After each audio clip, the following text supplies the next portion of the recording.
මිනිසෙක් රුපියල් 50000ක මුදලක් ණයට ගන්නවා සමාන මාසික වාරික 10කින් ගෙවානිම කිරීමට. පොලිය අය කරන්නේ 2%ක්.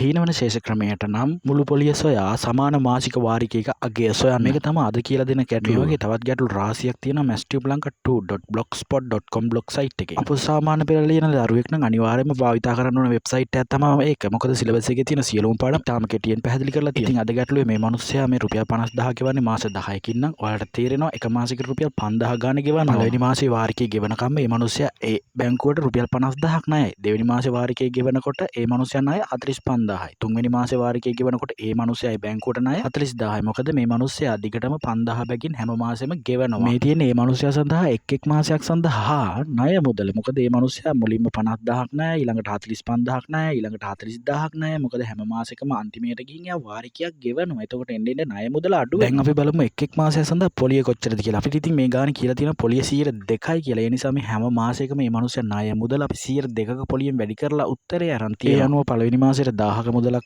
පොලිය ලෙස ගෙවනවා, දෙවෙනි මාසෙට 900ක් පොලිය ලෙස ගෙවනවා, තුන්වෙනි මාසෙට 800ක් පොලිය ලෙස ගෙවනවා. ඔය විදිහට අඩු වීගෙන යනවා. මාසෙකට 100 ගානේ අඩු වෙන්නේ. දැන් ඔයාලට තේරෙනවා මෙතනත් රටාවකට තමයි අඩු වෙලා තියෙන්නේ. ඕන්නම් ඉතින් මේ පොලිය සෙට් එකේ එකතුව 5500 තමයි අපි මුළු පොලිය ලෙස හඳුන්වන්නේ. ඉතින් මේ මිනිස්සයාට 5500ක් වැනි මුදලක් එකපාර ගෙවන්න බෑනේ. ඒ නිසා මුළු පොලිය අපි 10න් බෙදලා, ඒ කියන්නේ මෙයා වාර්ෂික වාරික 10කින් ගෙවන්න නෙගත්තේ. ඒ නිසා 10න් බෙදලා 550ක් ගන්නවා. මාසෙකට අදාළ පොලිය කොච්චරද? මාසෙකට මේ වෙනකොටත් එයා 5000ක් ගෙවනවා කියලා ඉන්නේ. ඒ නිසා ඒ 5000ට මේ අදාළ පොලිය 550ත් එකතු කරපුවාම මාසික වාරිකයකගේ 5550ක් කියලා අපිට ගන්න පුළුවන්. දැන් ඔයාලට තේරෙනවද හීන විශේෂ ක්‍රමය එච්චර අමාරු නෑ, මේක කටපාඩම් කරන්න දෙයක් නෑ. ඉතින් මේ ගාන මීට වඩා කෙටියෙනුත් හදන ක්‍රමයක් තියෙනවා. ගොඩක් තැන්වල උගන්වන්නේ ඒ ක්‍රමය. ඒක නිසා තමයි මේක කටපාඩම් කරන්න සිද්ධ වෙලා තියෙන්නේ. මොකද තේරුම දන්නේ. ඒකත් එක්කම සම්පූර්ණ පාඩම mathtubelanka2 වෙබ්සයිට් එකේ දාලා තියෙනවා. ඔයාලා ගිහින් බලන්න.